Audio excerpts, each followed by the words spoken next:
Albert Einstein, a name we all recognize, a symbol of genius. But who was he, really? Was he born brilliant? Was his journey easy? What struggles did he face on the way to becoming one of the most celebrated scientists in history? Today we'll explore Albert Einstein's life from the very beginning, told in simple English designed to help you improve your language skills while discovering the true story behind the myth. This isn't just about physics, it's about childhood pain, rejection, failure, and a powerful mind that refused to give up. So sit back, listen closely, and let's begin. Albert Einstein was born on March 14, 1879, in the small city of Ulm, in the Kingdom of Württemberg, which was part of the German Empire at the time. His family was not rich, nor famous. His father, Hermann Einstein, ran a modest business selling electrical equipment. His mother, Pauline Koch, was a quiet but thoughtful woman who loved music and learning. From the outside, they looked like any other middle-class German family, but the baby they welcomed into the world that spring day would one day become the face of genius. There was something unusual right from the start. Albert's head was larger than normal. His grandmother was shocked when she first saw him. Even his parents were concerned. But doctors said he was healthy. As he grew, he didn't follow the same timeline as other children. While most kids began talking by age 1 or 2, Albert didn't speak clearly until almost age 3. His parents were deeply worried. They even thought he might have a mental delay. He would sit silently, staring into space, or mumbling to himself under his breath. But what no one could see was that Albert wasn't slow. He would often repeat his sentences softly to himself before saying them out loud. This habit, which lasted into his childhood, was one reason others thought he was strange. But for Albert, it was his way of organizing his thoughts, making sure his ideas were clear before he shared them. He was shy, yes, but he was also intensely aware of everything happening around him. Sounds, patterns, movement, cause and effect. These things fascinated him. While other children were playing, he was already asking silent questions. Why does that happen? How does this work? Albert wasn't like the other children, and that was the beginning of everything. When Albert was around 5 years old, something small happened that would shape the rest of his life. He was sick, lying in bed with a fever. To cheer him up, his father brought him a gift, a small brass pocket compass. At first, Albert simply looked at it. It wasn't shiny, it didn't spin, it didn't make noise. But when he moved it, something strange happened. No matter how he turned it, the needle always pointed in the same direction, north. He tilted it sideways, he spun it, he flipped it. Still, the needle pointed north. Albert was fascinated. He couldn't understand it. Why, he wondered, what force is doing this, even though I can't see it? That single question would haunt him, in the best way, for the rest of his life. While other children might have played with the compass for a few minutes and moved on, Albert kept it close for weeks. He stared at it, studied it, even dreamed about it. If something invisible can move that needle, he thought, what other forces are around us, right now, that we just can't see? The compass taught him that there is order in the universe. Laws and rules that might be invisible to the eye, but are very, very real. And most of all, it taught him that everything has an explanation, if you're brave enough to ask the right questions. Albert would later say that this compass was the first moment he became aware of the deep mystery of the world. It was the beginning of his lifelong obsession with forces, energy, and the unknown. A simple object, a silent question, and a young boy with a quiet mind, ready to chase the answers for the rest of his life.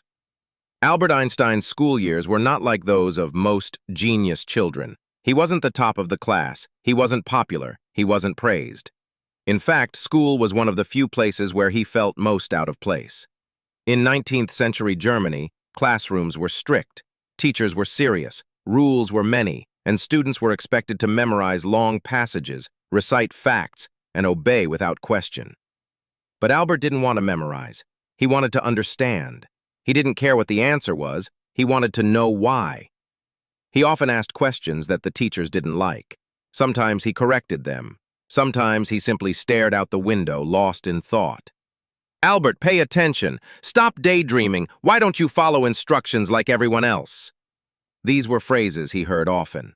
One teacher even told him, "You will never amount to anything." Albert was hurt, but not discouraged. The truth was, Einstein didn't struggle because he wasn't smart. He struggled because his mind worked differently.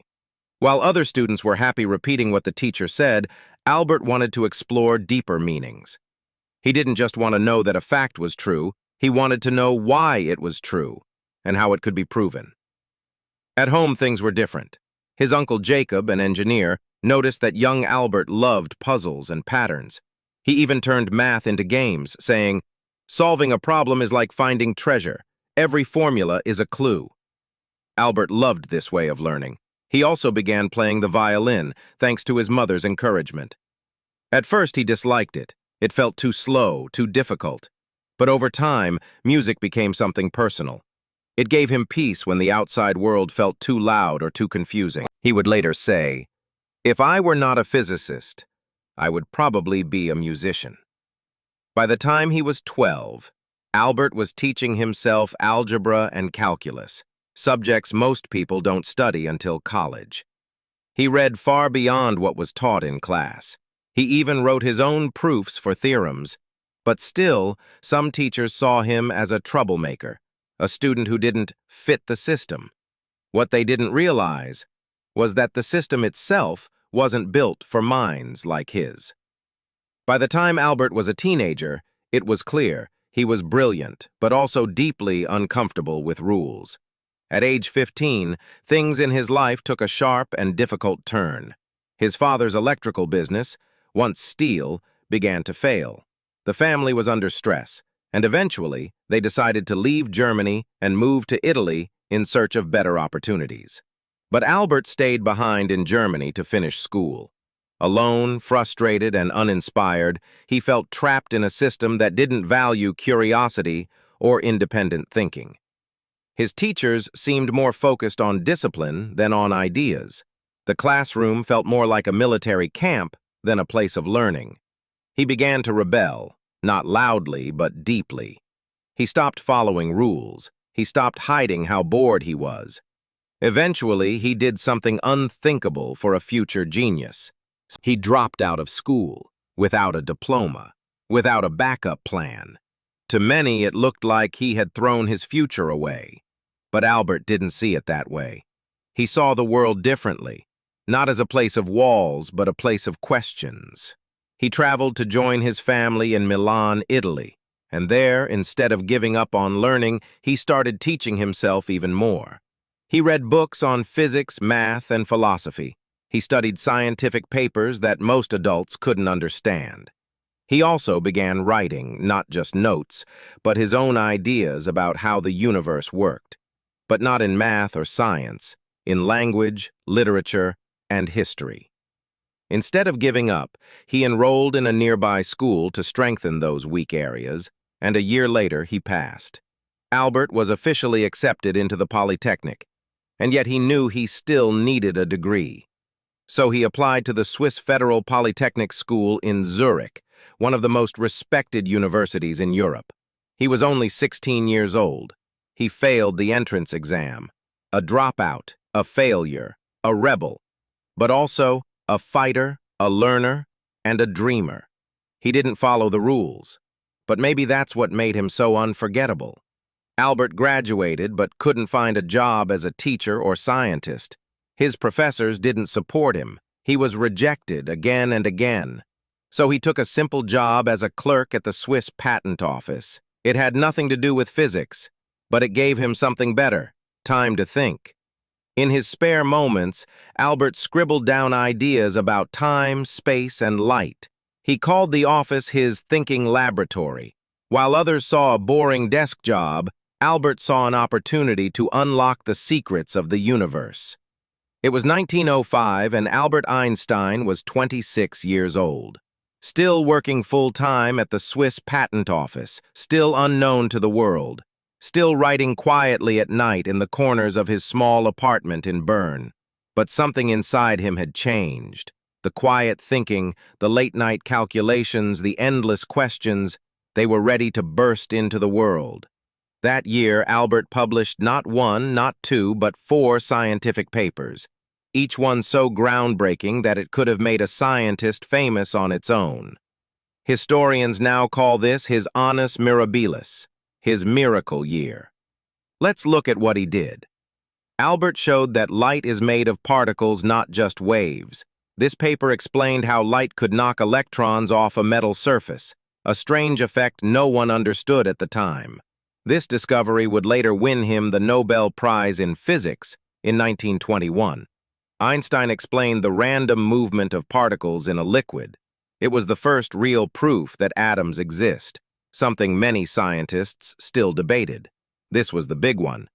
Einstein showed that space and time are not fixed, but relative to the observer. In other words, time can move slower or faster depending on your speed.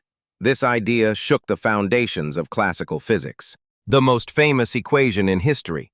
It means that mass and energy are 2 sides of the same coin.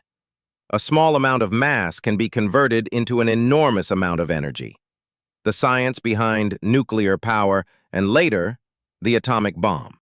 All of this, from a man with no university job, no lab, and no title. Just a pen, a mind full of questions, and the determination to search for truth. At first, many scientists ignored his work, but slowly, people started to notice. By the end of that year, Einstein's name was whispered in academic halls, and within a few years, it would echo around the entire world. By 1909, Einstein became a professor. Soon, he was known all over Europe, but with fame came pressure. In 1914, he moved to Berlin to join the Prussian Academy of Sciences. But war was coming. As World War I broke out, Albert refused to support it. He believed in peace, even when others chose violence. At the same time, his marriage to Mileva began to fall apart. They divorced in 1919. That same year, British scientists tested Albert's general theory of relativity. They proved that gravity bends light. The headlines read, "Einstein's theory confirmed." He became a global icon, a scientist who was as famous as a movie star. But Albert stayed humble. He once said, "I'm no genius, I'm just curious. I stay with questions longer than others."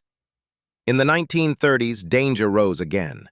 The Nazi regime in Germany targeted Jewish scientists like Einstein. They burned his books, called his theories Jewish science. Albert fled to the United States and became a citizen in 1940.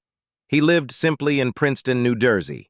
During World War II, Albert supported the idea of building an atomic bomb, only because he feared Nazi Germany would build one first. But after Hiroshima and Nagasaki, he was heartbroken. He spent the rest of his life fighting against nuclear weapons.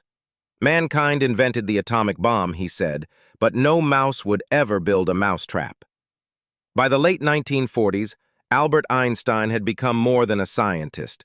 He was a symbol of genius, of peaceful resistance, of deep curiosity. His image, with wild white hair and thoughtful eyes, appeared in newspapers, on posters, even in cartoons.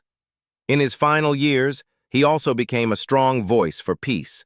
He spoke out against racism, military power, and nuclear weapons. He once said, "Our world is a dangerous place, not because of those who do evil, but because of those who watch and do nothing." He was offered the presidency of Israel in 1952, one of the highest honors a Jewish person could receive. He politely declined. "I am deeply moved," he wrote, "but I do not feel I have the experience necessary for such a task." Even at the height of global respect, he stayed grounded. On April 17, 1955, Albert Einstein felt chest pain. He was taken to the hospital. Doctors discovered a burst blood vessel in his heart. They offered surgery. He refused. "It is tasteless to prolong life artificially. I have done my share. It is time to go."